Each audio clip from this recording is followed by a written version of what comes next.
ভূতনাথ এখানে কে প্রতিষ্ঠা করেছিল এবং কেনই বা প্রতিষ্ঠা করা হয়েছিল এখানে ভূতনাথ মন্দির, এবং এখনো এখানে চিতার ছাই দিয়েই আরতি করা হয় ভূতনাথের, এবং কেনই বা করা হয়।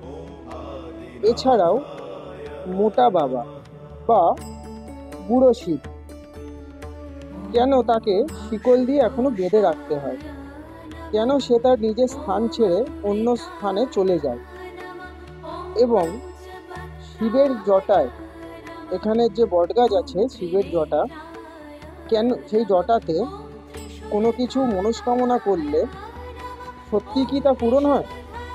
তো এই ভিডিওটা দেখতেই অবশ্যই চ্যানেলটাকে সাবস্ক্রাইব করে দিন, এবং চ্যানেলটাতে গিয়ে ভিডিওটা আপনি দেখতে পাবেন। ভিডিওটা দেখে আসুন। অবশ্যই ভিডিওটা ভালো লাগলে লাইক এবং কমেন্ট করে জানাবেন।